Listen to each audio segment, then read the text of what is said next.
Hi, hello everyone. This is Rajeshwar, a faculty of SAIMEDHA KOTI, Hyderabad. Right, TS ESET 2023 లో చూసినట్టయితే అన్ని branches నుంచి top 50లో 44 ranks అయితే మనకు సాయిమేధ కోటికి అయితే రావడం జరిగింది. రైట్, మరి ఇందులో స్పెషల్గా సివిల్ ఇంజనీరింగ్లో చూసినట్టయితే టాప్ 10లో 9 ర్యాంక్స్ అయితే రావడం జరిగింది. రైట్, మరి ఎవరైతే టీఎస్ ఈసెట్ కానీ ఏపీ ఈసెట్ కానీ 2024 కనుక ప్రిపేర్ అవుతున్నట్టయితే అడ్మిషన్స్ అయితే ప్రజెంట్గా అడ్మిషన్స్ అయితే నడుస్తున్నాయి. ఆఫ్లైన్ బ్యాచెస్ అయితే ఎవరైతే ఆన్లైన్ కోచింగ్ తీసుకోవాలనుకుంటున్నారో మరి ఒక ఆఫర్ అయితే నడుస్తూ ఉంది. ఏంటి అంటే 5,900 రూపీస్ విత్ మెటీరియల్స్ వస్తుంది. మరి ఎప్పటిదాకా అని అంటే ఆఫర్ వచ్చేసి ఆగస్టు 15th లోపు మీరు ఆన్లైన్ కోచింగ్ తీసుకున్నట్టయితే విత్ మెటీరియల్తో మీకు 5,900 రూపీస్లోనే మీకు ఈ కోర్స్ అయితే అందించడం జరుగుతుంది. రైట్, మరి వీటితో పాటు మనకు ఆఫ్లైన్ బ్యాచెస్ ఆల్రెడీ రన్ అవుతున్నాయి. ఎవరైతే ఆఫ్లైన్లో జాయిన్ అవ్వాలనుకుంటున్నారో డైరెక్ట్గా ఈ నంబర్కి కాల్ చేయడం కానీ లేకపోతే డైరెక్ట్గా మీరు ఆఫీస్కి వచ్చేసి డీటెయిల్స్ అయితే కనుక్కోవాలి. రైట్, నెక్స్ట్ వచ్చేసి ఎవరైతే ఫస్ట్ సెమ్ నుంచే ప్రిపేర్ అవ్వాలనుకుంటున్నారో ఫస్ట్ సెమ్లో అంటే రేపు టీఎస్ ఈసెట్ 2026 కానీ 2025 కానీ ప్రిపేర్ అవ్వాలనుకున్న వాళ్ళు ఆల్రెడీ ఆఫ్లైన్ బ్యాచెస్ అవి అయితే మనకు మార్నింగ్ ఈవినింగ్ బ్యాచెస్ లాగా మీరు ఎందుకంటే రెగ్యులర్గా కాలేజ్కి వెళ్తుంటారు, కాలేజ్కి వెళ్తూనే మీరు ఇక్కడ ట్రైనింగ్ కూడా తీసుకోవచ్చు. దానికోసం మనకు మార్నింగ్ బ్యాచెస్ ఈవినింగ్ బ్యాచెస్ ఉంటాయి. మార్నింగ్ బ్యాచెస్ వచ్చేసి 6:45 to 8 AM, ఈవినింగ్ బ్యాచ్ వచ్చేసి 5:30 to 7:45 PMకి మీకు క్లాసెస్ అయితే ఇక్కడ ప్రొవైడ్ చేయడం జరుగుతుంది. రైట్, మరి ప్రజెంట్గా ఇక్కడ డెమో క్లాసెస్ అయితే నడుస్తూ ఉన్నాయి. మరి ఈ డెమో క్లాసెస్ అటెండ్ అవ్వండి. మరి ఎవరైతే ఆన్లైన్ కానీ ఆఫ్లైన్ మోడ్లో తీసుకోవాలనుకున్న వాళ్ళు ఈ డెమో క్లాస్కి అయితే అటెండ్ అవ్వండి. రైట్, మరి ఇందులో 25 కనుక ప్రిపేర్ అవుతున్న వాళ్ళైతే థర్డ్ సెమ్లో ఇందులో మాకు ఏ కోర్స్ ఇంక్లూడ్ అంటే third sem plus fourth sem fifth sem plus ECET ఇదంతా కూడా మీకు ఈ కోర్సులో కవర్ అయిపోతుంది. మీకు క్లాస్లో అంటే మీకు నార్మల్ బోర్డ్ ఎగ్జామ్స్ ఎలా ఉంటాయో ఆ బోర్డ్ ఎగ్జామ్లోనే మీకు ఇలా థియరిటికల్గాను ప్లస్ కాంపిటేటివ్ ఫీల్డ్లో మనకు క్వశ్చన్స్ ఏ విధంగా వస్తున్నాయి వాటిని కూడా మీకు ఈ కరికులంలో భాగంగా అంటే మీరు 2025 కానీ 2026 ఈసెట్కి ప్రిపేర్ అవుతున్నట్టయితే వాటికి సంబంధించినటువంటి ఫౌండేషన్ మీకు ఫస్ట్ సెమ్ నుంచే థర్డ్ సెమ్ నుంచే మీకు అయితే అందించడం జరుగుతుంది. కాబట్టి ఎవరైతే జాయిన్ అవ్వాలనుకుంటున్నారో ఇందాక నేను చెప్పాను కదా, ఈ నంబర్కి అయితే కాల్ చేసి ఈ డీటెయిల్స్ అయితే కనుక్కోండి. లేదు అంటే డైరెక్ట్ ఆఫ్లైన్కు మీరు ఆఫీస్లోకి రావచ్చు. రైట్, మరి ఆన్లైన్లో తీసుకోవాలనుకున్న వాళ్ళకు SAIMEDHA.in యాప్ అయితే డౌన్లోడ్ చేసుకొని మీ డీటెయిల్స్ మీరు కావాలనుకున్న కోర్స్ ఏదైతే పర్చేజ్ చేసిన తర్వాత మీ డీటెయిల్స్ మొత్తం కూడా ఫిల్ చేసిన తర్వాత ఏదైతే మీరు ఆన్లైన్లో మీరు ఒకవేళ పేమెంట్ చేసినట్టయితే ఆ పేమెంట్ సంబంధించినటువంటి రిసిప్ట్ ఈ నెంబర్కి కనుక వాట్సాప్ చేస్తే మీకు వితిన్ 24 to 48 అవర్స్లో మీకు సబ్స్క్రిప్షన్ అయితే జరుగుతుంది, కోర్స్ యాక్టివేషన్ అయితే అవుతుంది. ఓకే, రైట్, మరి అలా మీ ప్రిపరేషన్ అయితే స్టార్ట్ చేయవచ్చు. రైట్, మరి అందరికీ ఈసెట్ ప్యాటర్న్ అయితే ఐడియా ఉండుంటుంది. రైట్, ఏంటి మెయిన్గా 100 ఏమో ఎంపీసీ 100 మార్క్స్ ఏమో మీకు ఎంపీసీ నుంచి వస్తాయి, మిగతా 100 మార్క్స్ అయితే మీకు ఇంజనీరింగ్ నుంచి వస్తాయి. రైట్, మరి ఎవరైతే మంచి టాప్ 10లో ర్యాంక్ తెచ్చుకోవాలనుకుంటున్నారో వాళ్ళు మనకు ఫస్ట్ ఇయర్ నుంచే థర్డ్ సెమ్ నుంచే మీకు ఈసెట్ ఫౌండేషన్తో మీకు ఇక్కడ క్లాసెస్ అయితే జరుగుతాయి. కాబట్టి మీరు ఫైనల్ ఇయర్కి వచ్చేసరికి దాదాపు మీరు ఒక్కొక్క సబ్జెక్ట్ని మీరు 2 times చదవడానికి అవకాశం ఉంది. రైట్, మరి ఈ ఈసెట్ ఫౌండేషన్ వరకు మీరు జాయిన్ అయినారనుకోండి, మరి 2 years కూడా మీకు కాంపిటేటివ్ ఫీల్డ్ అంటే క్వశ్చన్స్ ఏ విధంగా వస్తున్నాయి అన్నీ కూడా మీకు ఆల్రెడీ అలవాటు అయిపోతుంది. కాబట్టి మీకు మంచి ర్యాంక్ రావడానికి అవకాశం ఉంది. అలాగే మనకు ఫైనల్ ఇయర్కి సంబంధించిన మీరు ఫైనల్ ఇయర్ స్టూడెంట్స్ అయితే ఆల్రెడీ మనకి ఎవరైతే ట్రైనింగ్ ఉందో వాళ్ళకి ఇక్కడ ఆల్రెడీ ఆఫ్లైన్ క్లాసెస్ కూడా ఉన్నాయి. మీకు పాసిబిలిటీని బట్టి మీకు మార్నింగ్ బ్యాచ్ రావచ్చు లేదా ఈ ఆఫ్టర్నూన్ బ్యాచ్ కూడా మీరు రావచ్చు అనమాట. ఓకే, సరే, మరి ఈ 100 మార్క్స్ ఇంజనీరింగ్లో మనకి స్ట్రెంత్ ఆఫ్ మెటీరియల్ కనుక చూసినట్టయితే 23 మార్క్స్ 22 to 23 మార్క్స్ ఈ స్ట్రెంత్ ఆఫ్ మెటీరియల్ నుంచి వస్తుంది. రైట్, మరి చూడండి ఓవరాల్గా మనకు టోటల్ 100 మార్క్స్ అంటే ఆ 100లో 23% ఓన్లీ ఒక సింగిల్ సబ్జెక్ట్ నుంచే రావడం జరుగుతుంది. కాబట్టి స్ట్రెంత్ ఆఫ్ మెటీరియల్ అనేది మీ స్కోర్కి చాలా చాలా ఈ సబ్జెక్ట్ అనేది చాలా చాలా ఇంపార్టెంట్ మీ హైయెస్ట్ స్కోర్ రావడానికి. రైట్, మరి ఈ స్ట్రెంత్ ఆఫ్ మెటీరియల్లో మనం ఇప్పుడు ఆల్రెడీ ఒక 3 chapters నుంచి కొన్ని మోస్ట్ ఎక్స్పెక్టెడ్ క్వశ్చన్స్ అయితే ఇంపార్టెంట్ బిట్స్ అయితే మనం చూడడం జరిగింది. ఇప్పుడు మనం 4th chapter that is shear stresses in beams అనే టాపిక్ నుంచి క్వశ్చన్స్ అయితే చూద్దాం. Okay, right, first question, the maximum shear stress in a rectangular cross section occurs at a point shown in అని అంటున్నాడు. మరి మ్యాక్సిమం షియర్ స్ట్రెస్ ఎక్కడ వస్తుంది?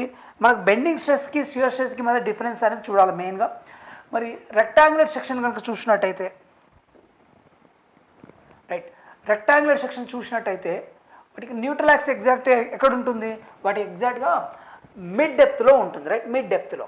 Right, this is neutral axis. Right, మరి షియర్ స్ట్రెస్ డిస్ట్రిబ్యూషన్ కనుక draw చేసినట్టయితే ఎలా ఉంటుంది మనకు, పారాబోలిక్గా ఉంటుంది. రైట్, మరి ఎక్స్ట్రీమ్ ఫైబర్స్లో టౌ వచ్చేసి 0 అండ్ మ్యాక్సిమం షియర్ స్ట్రెస్ వచ్చేసి tau equals to 0. Maximum shear stress వచ్చేసి ఎక్కడ ఉంటుంది, అట్ మిడ్ డెప్త్లో ఉంటుంది. అంటే అట్ న్యూట్రల్ యాక్సిస్లో మ్యాక్సిమం షియర్ స్ట్రెస్ అనేది ఉంటుంది. రైట్, మరి ఇచ్చిన ఆప్షన్స్లో చూడండి, D/2 అంటున్నాడు, రాంగ్ ఆప్షన్. ఎందుకు, ఇది D/2లో ఉండదు కదా. రైట్, మరి less than D/2, okay, wrong. Next D/4 అంటున్నాడు, రాంగ్. మరి ఎక్కడ ఎగ్జాక్ట్గా న్యూట్రల్ యాక్సిస్ దగ్గర మనకు మ్యాక్సిమం షియర్ స్ట్రెస్ ఉంటుంది. ఇదే మనకు బెండింగ్ స్ట్రెస్ అయితే రివర్స్లో ఉంటుంది. ఎలా ఉంటుంది మరి అంటే, బెండింగ్ స్ట్రెస్ డిస్ట్రిబ్యూషన్ డ్రా చేసినట్టయితే ఎక్స్ట్రీమ్ ఫైబర్స్లో మ్యాక్సిమం ఉంటుంది, న్యూట్రల్ యాక్సిస్ దగ్గర 0 ఉంటుంది. ఇదే మనకు మెయిన్ కన్ఫ్యూజన్, ఎగ్జామ్లో ఎక్కువగా అడుగుతూ ఉంటాడు ఈ కాన్సెప్ట్నే. ఓకే, రైట్, మరి న్యూట్రల్ యాక్సిస్ దగ్గర 0 bending stress, maximum shear stress అనేది ఉంటుంది. ఓకే, రైట్, మరి ఇది మనకు ఇంకోటి ఇక్కడ వేరియేషన్ కూడా అడుగుతూ ఉంటాడు. Okay, the variation of bending stress across the section is అని అంటాడు. అంటే చూడండి, బెండింగ్ స్ట్రెస్ వచ్చేసి 1 డిగ్రీ కర్వ్ వస్తుంది, ఎందుకంటే triangle, right, linear incline line కాబట్టి 1 degree. Average shear stress distribution is 2 degree curve. ఓకే, ఎందుకు మనకు y² అనే ఈక్వేషన్ వస్తుంది ఇక్కడ, y² అనేది క్వాడ్రాట్, ఎందుకు మనకు square 2 degree curve, 2 degree curve. Okay, parabolic variation ఉంటుంది. ఓకే, ఇది నెక్స్ట్ క్వశ్చన్ చూద్దాం. Right, the ratio of maximum shear stress to mean shear stress in case of a circular cross section is. Right, but circular cross section ki right, circular cross సెక్షన్కి shear stress distribution draw చేస్తే ఎలా వస్తుంది sir అంటే, same triangular సెక్షన్కి ఏ విధంగా వస్తుందో, rectangular సెక్షన్కి ఏ విధంగా వస్తుందో సేమ్ సర్క్యులర్ సెక్షన్కు అదే విధంగా వస్తుంది. అంటే ఎక్స్ట్రీమ్ ఫైబర్స్లో 0 ఉంటుంది. ఓకే, మరి మిడ్ ఇక్కడ ఎంత ఉంటుంది అంటే, tau max is equals to 4/3 tau average లేదా టౌ మీన్ అని చెప్తాం. రైట్, మరి టౌ 4/3 అంటే ఇక్కడ టౌ దేనికి మధ్య రేషియో అడుగుతుంది, ఇక్కడ maximum shear stress to mean shear stress. అంటే tau max divided by tau average లేదా tau mean is equals to 4/3. Right, 4:3. మరి దీన్ని ఇంకా ఎలా అడుగుతాడు, 1.33 అని కూడా రాయచ్చా. What is 4/3, 1.33. రైట్, అంటే 33% maximum shear stress is 33% more than average shear stress అని చెప్తాం అన్నమాట. ఓకే, రైట్, మరి ఇక్కడ ఆప్షన్ వచ్చేసి 4:3 is the correct one. Okay, next question చూద్దాం.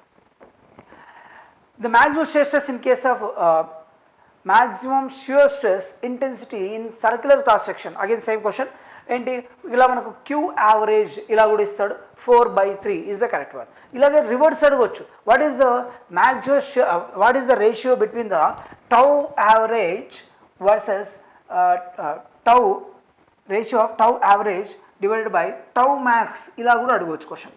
మనం అలా అడిగినట్టయితే ఏమవుతుంది, 3:4 అవుతుంది, 3/4 అని కూడా అనేది అవుతుంది. Okay, right, next one, a beam of I section 600 mm deep, 200 mm wide, has a flanges 50 mm thick and web 20 mm thick. If the shear stress in the web is tau, then the shear stress in flange at the junction is అంటున్నాడు. Right, ఇక్కడ మనకు shear stress distribution కనుక draw చేసినట్టయితే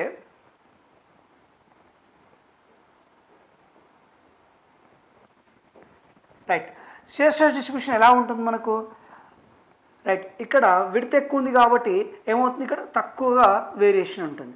ఎక్కడైతే సడన్గా decrease in పెడుతుందో అక్కడ సడన్గా ఇంక్రీజ్ ఇన్ విడ్త్ అవుతుంది.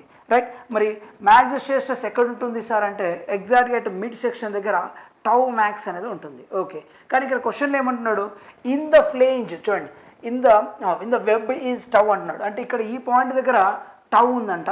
అయితే shear stress in the flange at junction, ఇక్కడ tau at junction is equals to ఎంత అంటున్నాడు. ఓకే, రైట్, మరి ఇక్కడ చూడండి, టౌ ఇక్కడ tau variation of shear stress ఇక్కడ సడన్గా చూడండి, tau is directly tau equals form ఏంటి, FA y bar divided by IB, right. ఇది కదా మనకు formula, FA y bar divided by IB, right. మరి ఇక్కడ టౌకి బీకి మధ్య రిలేషన్ ఎలా ఉంది, ఇండైరెక్ట్లీ ప్రపోర్షనల్ టు ఉంది, right. Tau is directly proportional to 1/b అని రాస్తాం కదా, రైట్. ఇలా ఇండైరెక్ట్లీ ప్రపోర్షనల్ ఉన్నప్పుడు ఇంకా ఇక్కడ వెబ్కి ఫ్లేంజ్కి మధ్య రిలేషన్ మనకు ఆల్రెడీ చూసుకున్నాం కదా, ఏంటండి ఇక్కడ మనకు tau web is equals to జనరల్గా రిలేషన్ ఏంటి, tau at junction into capital B by small b, already ఇది క్లాస్లో డిరైవ్ చేసుకున్నాం మనం, రైట్. మరి tau J is equals to అంటే టౌ ఇన్ ద ఫ్లేంజ్ పోర్షన్లో tau F is equals to tau W into small b by capital B అవుతుంది, right. మరి ఇప్పుడు రాసినట్టయితే టౌ ఇన్ ద వెబ్ ఇచ్చేసి ఏమన్నాడు, టౌ అనే అన్నాడు, right. Tau into small b ఎంత ఇచ్చాడు క్వశ్చన్ ఇక్కడ, స్మాల్ b వచ్చేసి 20 mm థిక్ అన్నాడు web, right. 20 divided by 600 shear stress, okay. Wide flange width ఎంత ఇక్కడ 200, రైట్. 200, రైట్. ఎంత క్యాన్సిల్ అవుతుంది, 1/10లో క్యాన్సిల్ అవుతుంది కదా, రైట్. అప్పుడు tau flange is equals to tau by 10 అంటే ఎంత 0.1 టౌ అవుతుంది, రైట్. 0.1 tau, right. మరి which option is correct, second one is the correct one, right. Okay, next one. ఇక్కడ మీరు గుర్తుపెట్టుకోవాల్సింది ఏంటి అంటే ఈ రిలేషన్ గుర్తుపెట్టుకోవాలి, tau in the tau web is equals to tau flange into capital B by small b అనేది గుర్తుపెట్టుకుంటే మనకు ఫాస్ట్గా దీన్ని ఇలాంటి క్వశ్చన్ అనేది సాల్వ్ చేయవచ్చు. ఓకే, నెక్స్ట్ క్వశ్చన్ చూద్దాం. For a beam subjected to transverse shear force the shear stress in the upper fibre will be, right. మరి ఎప్పుడైతే ఒక బీమ్లో ట్రాన్స్వర్స్ షియర్ ఫోర్స్ వచ్చిందో అప్పుడు మనకు షియర్ స్ట్రెస్ అనేది డెవలప్ అవుతాయి. మరి ఈ షియర్ స్ట్రెస్ అనేది shear stress will be maximum at a neutral axis and zero at extreme fibers, right. మరి ఇక్కడ ఏమంటున్నాడు, shear stress in the upper ఫైబర్లో ఏముంటుంది మనకు 0, ఓకే. షియర్ స్ట్రెస్ అనేది సర్ఫేస్ దగ్గర ఏమవుతుంది, 0 షియర్ స్ట్రెస్ ఉంటుంది. అదే ఇన్ కేస్ ఆఫ్ షాఫ్ట్లో అయితే maximum shear stress will be developed at the circumference, right. టార్షన్లో అయితే, okay. Next one, next right, next question. The maximum magnitude of shear stress due to shear force F on a rectangular section of area capital A at the neutral axis will be, right. Neutral axis దగ్గర rectangular section కి maximum shear stress ఎంత వస్తుంది sir అంటే tau max is equals to at neutral axis is equals to 3/2 tau average అని రాస్తాం కదా, right. మరి what is average shear stress, 3/2 into force by area B into D, right. B into D అంటే area అని రాస్తాం కదా direct, okay. మరి tau average is equals to 3/2 F by area అని రాయొచ్చు, రైట్. మరి ఇక్కడ చూడండి ఏ ఆప్షన్ కరెక్ట్, 3/2, రైట్. ఉన్న ఒకటే ఆప్షన్ ఉంది 3/2 F by A, okay. Next one, in case of I section the maximum shear stress is at, చూడండి I సెక్షన్లో maximum shear stress అనేది ఎక్కడ వచ్చింది, ఇంతకుముందు ఆల్రెడీ డయాగ్రామ్లో డ్రా చేసుకున్నాం మనం, రైట్.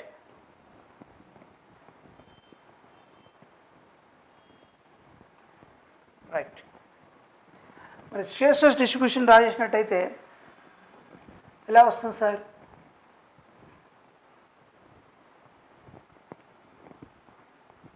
రైట్. మరి maximum shear stress will be developed at the centroid of the section, okay. ఏ సెక్షన్లో అయినా మ్యాక్సిమం షియర్ స్ట్రెస్ అనేది మోస్ట్లీ ఎక్కడ ఉంటుంది అంటే ఎగ్జాక్ట్గా అట్ న్యూట్రల్ యాక్సిస్ దగ్గర ఉంటుంది. కానీ ఎక్సెప్ట్ ఒక ట్రాంగులర్ కేస్లో అయితే మనకు h/2 డిస్టెన్స్ దగ్గర మ్యాక్సిమం షియర్ స్ట్రెస్ ఉంటుంది. అదే న్యూట్రల్ యాక్సిస్ దగ్గర మనకు జస్ట్ 3/2 1.33 4/3 టౌ యావరేజ్ ఉంటుంది, రైట్. అదే ట్రాంగులర్ సెక్షన్ గుర్తున్నట్టు, రైట్. ట్రాంగులర్ సెక్షన్కి అట్ ఇది h/2 డిస్టెన్స్, ఇక్కడ మనకు టౌ మ్యాక్స్ అనేది ఉంటుంది, ఓకే. అదే h/3 డిస్టెన్స్ దగ్గర ఇక్కడ నుంచి టౌ న్యూట్రల్ యాక్సిస్ దగ్గర is equals to 4/3 tau average ఉంటుంది, రైట్. అదే టౌ మ్యాక్స్ వచ్చేసి 3/2 టౌ యావరేజ్ ఉంటుంది. ఇది వెరీ వెరీ వెరీ ఇంపార్టెంట్ గుర్తుపెట్టుకోవాలి. అన్ని కేసెస్లో ఆల్మోస్ట్ ఆల్ కేసెస్ అన్నింటిలో కూడా మనకు న్యూట్రల్ యాక్సిస్ దగ్గర మ్యాక్సిమం షియర్ స్ట్రెస్ ఉంటే ఒక ట్రాంగులర్ సెక్షన్లో మనకి ఓన్లీ అట్ h/2 డిస్టెన్స్ దగ్గర మ్యాక్సిమం ఉంటుంది. కానీ h/3 అంటే న్యూట్రల్ యాక్సిస్ దగ్గర 4/3 అంటే జస్ట్ 33% మాత్రమే ఉంటుంది. అర్థమైందా? Okay, next one. కాబట్టి ఇక్కడ ఆన్సర్ ఏమవుతుంది? At the middle of the web is the correct one. అదే జంక్షన్ దగ్గర అంటే ఏమవుతుంది? మనకు మ్యాక్సిమం షియర్ స్ట్రెస్ కాదు అక్కడ. ఓకే, ఇక్కడ చూడండి, ఇక్కడ ఇది టౌ జంక్షన్ దగ్గర. ఓకే, టౌ జంక్షన్ దగ్గర, ఇదేమో టౌ ఫ్లేన్స్ దగ్గర. ఆల్రెడీ రిలేషన్ మనం ప్రీవియస్ క్వశ్చన్లో చూసాం. Tau GI is equals to tau F into capital B small B by capital B. Okay, capital B by small B రాయాలి, reverse. Okay, capital B by small B రాయాలి. మనం ఇంతకుముందు మన ఫ్లేన్స్ కదా అడిగింది క్వశ్చన్లో, అందుకోసం అక్కడ small B by capital B రాస్తాం. Okay, next one. In a beam of rectangular cross section of 150 mm into 300 mm, the maximum shear stress dash for the applied shear force of 150 kilonewton. Okay, మరి 150 kilonewton అన్నాడు, maximum shear stress కనుక్కోవాలి ఇక్కడ. Okay, మరి rectangular section అన్నాడు. Okay, మరి shear force డైరెక్ట్గా ఇచ్చాడు కాబట్టి రెక్టాంగులర్ సెక్షన్కి tau max is equals to ఎంతంటే formula 3/2 into F by area, right? మరి 3/2 into what is shear force given? 150 into 10⁻³ newton, because all options are in newton only, right? Divided by area 150 into 300, 150 into 300 millimeter square, right? Okay, cancel చేయండి. 150 cancel, 300 divide by 100లో cancel అవుతుంది, right? మరి 100లో right. Next ఇంకేం మిగిలింది ఏంటి? ఇక్కడ 10⁻³ divided by 2 into 100, right? 2 into 100. మరి ఇచ్చిన ఆప్షన్స్లో రైట్ క్యాన్సిల్ చేద్దాం. ఇప్పుడు ఏమవుతుంది? 1000 డివైడెడ్ బై, ఎలాగో డైరెక్ట్ ఇక్కడ 10 మిగులుతుంది కదా, 1000 డివైడ్ బై లేదా 200 రాద్దాం. 200 Newton per millimetre square, right? ఏమవుతుంది? 5లో క్యాన్సిల్ అవుతుంది కదా, right? 5 Newton per mm square. First option is correct one. Okay, next one. The nature of distribution of horizontal shear stress in a rectangular beam is. Nature అంటున్నాడు ఇక్కడ. Already మనం చూసాం rectangular సెక్షన్లో shear stress distribution వచ్చేసి మనకి ఏమవుతుంది? Tau max అనేది neutral axis దగ్గర ఉంటుంది. మరి వేరియేషన్ చూసినట్టయితే పారాబోలిక్ ఉంటుంది. మరి ఎందుకు పారాబోలిక్ ఉంటుంది అంటే tau max is equals to, in case of rectangular సెక్షన్కి మనకు ఇన్ టర్మ్స్ ఆఫ్ వై స్క్వేర్లో వస్తుంది ఈక్వేషన్ మొత్తం కూడా. ఓకే, ఎట్లా వస్తుంది మనకు? 4 రైట్. టౌ మ్యాక్స్ వచ్చేసి మనకు F by BH into Y d/2 whole square minus Y square, right? ఇలా వస్తుందిగా మనకి ఈక్వేషన్ మొత్తం కూడా. 4f divide by bh cube, 4f divide by bh cube into d/2 minus Y square. ఇలా మనకు ఇక్కడ చూసినట్టయితే ఇది మనకు జనరల్ రెక్టాంగులర్ సెక్షన్కి ఈక్వేషన్ వస్తుంది. మరి ఈ ఈక్వేషన్లో వై పవర్ ఎంత ఉంది? ఇక్కడ సెకండ్ ఉంది, రైట్? 2 ఉంది. కాబట్టి మనం దీన్ని ఏమంటాం? Parabolic variation. Okay, second degree variation. కాబట్టి ఆన్సర్ ఏమవుతుంది ఇక్కడ? Parabolic. Second one is the correct one. Okay, next one. A beam of square section is placed with diagonal placed horizontally. The maximum shear stress will be at. Okay, మరి దీన్ని మనం rhombus section అని కూడా అంటాం. Okay, okay, దీని నుంచి shear stress distribution కనుక రాయేసినట్టయితే ఎలా వస్తుంది మనకు? ఈ రకంగా వస్తుంది, రైట్? మరి మ్యాక్సిమం వచ్చేసి ఎక్కడ ఉంటుంది అంటే ఇక్కడ ఉంటుంది. అప్పర్ ట్రయాంగిల్కి టౌ మ్యాక్స్ ఇక్కడ ఉంటుంది. మరి ఎంత డిస్టెన్స్లో ఉంటుంది అని అంటే ఎక్స్ట్రీమ్ ఫైబర్ నుంచి 3d/8 డిస్టెన్స్లో, అదే న్యూట్రల్ యాక్సిస్ నుంచి అయితే d/8 డిస్టెన్స్లో ఉంటుంది. సేమ్ అట్లాగే పైన కూడా d/8 డిస్టెన్స్లో, పైనుంచి అప్పర్ నుంచి అయితే 3d/8 డిస్టెన్స్లో ఉంటుంది. ఓకే, ఇది మనకు షియర్ స్ట్రెస్ డిస్ట్రిబ్యూషన్. మరి ఇచ్చినట్టయితే చూడండి, సెకండ్ ఆప్షన్ చూడండి ఒకసారి. 3d/8 from the top is the correct one. Okay, ఇది వెరీ వెరీ వెరీ ఇంపార్టెంట్. మరి టౌ మ్యాక్స్ ఎంత అంటే అది tau max is equals to 9/8 tau average. Okay, ఇది మనకు రాంబస్ కేసులో మనకు 9/8 వస్తుంది. ఓకే రైట్, ఇది మనకు టోటల్ షేర్ టెస్ట్లో ఫ్రీక్వెంట్గా అడిగినటువంటి టాప్ 10 క్వశ్చన్స్. రైట్, మరి మళ్ళీ ఒకసారి చూద్దాం. మనకు ఆఫర్ వచ్చేసి ఎవరైతే ఆన్లైన్ కోచింగ్ తీసుకుంటున్నారో వాళ్ళకి ఆఫర్ వచ్చేసి మనకు 15th ఆగస్ట్ లోపు జాయిన్ అయితే మీకు ఈ కోర్స్ మొత్తం ఆన్లైన్ కోర్స్ మొత్తం కూడా 5,900 రూపీస్లో విత్ మెటీరియల్స్తో వస్తుంది. మరి ఇంకా మనకు ఆఫ్లైన్లో ఏ విధంగా అయితే మనకు క్లాస్ కంప్లీట్ అయిన వెంటనే మనకు ఏ చాప్టర్ సంబంధించినట్టు ఆ చాప్టర్ డైలీ టెస్ట్ కండక్ట్ చేయడం కానీ, okay chapter wise test conduct చేయడం కానీ, నెక్స్ట్ ఓవరాల్గా సబ్జెక్ట్ కంప్లీట్ అయిన వెంటనే గ్రాండ్ టెస్ట్లు కానీ, ఓవరాల్గా మనకు ఎగ్జామ్ ముందుకు గ్రాండ్ టెస్ట్లు, స్పెషల్ టెస్ట్లు, టెస్ట్ సిరీస్, ఇలా మనకు టెస్ట్ సిరీస్ అనేది ఉంటుంది. మరి వీటన్నిటిని ఆన్లైన్లో ఏ విధంగా ఆఫ్లైన్లో ఏ విధంగా అయితే ఇస్తామో అదే విధంగా ఆన్లైన్లో కూడా ఉండడం జరుగుతుంది. ఎవరైతే ఆన్లైన్ కోర్స్ పర్చేజ్ చేసుకోవాలనుకుంటున్నారో ఈ నెంబర్కి అయితే కాల్ చేసి మీరు ఫర్దర్ డీటెయిల్స్ ఏమైనా కావాలనుకుంటే కాల్ చేయవచ్చు. లేదు మేము డైరెక్ట్ పర్చేజ్ చేస్తామంటే మీరు ఫోన్పే కానీ గూగుల్ పే కానీ చేసినట్టయితే ఆ నంబర్ని మనకు ఈ వాట్సాప్లో ఈ నెంబర్కి స్క్రీన్ షాట్ పంపించండి. మరి వితిన్ 24 to 48 అవర్స్లో మీకు కోర్స్ యాక్టివేషన్ స్టార్ట్ అయిపోతుంది. మీరు ప్రిపరేషన్ స్టార్ట్ చేయవచ్చు. ఓకే, మరి వీటితో పాటుగా మనకు ఎవరైతే ఫస్ట్ సెమిస్టర్, థర్డ్ సెమిస్టర్లో జాయిన్ అవ్వాలనుకుంటున్నారో వాళ్ళకు కూడా ఆల్రెడీ మనకు డెమో క్లాసెస్ అయితే నడుస్తున్నాయి. మార్నింగ్ బ్యాచెస్కి వచ్చేసి 6:45 to 8 AM, ఈవినింగ్ బ్యాచెస్ వచ్చేసి 5:30 to 7:45 మీరు అటెండ్ అయ్యి జాయిన్ అవ్వచ్చు. ఓకే.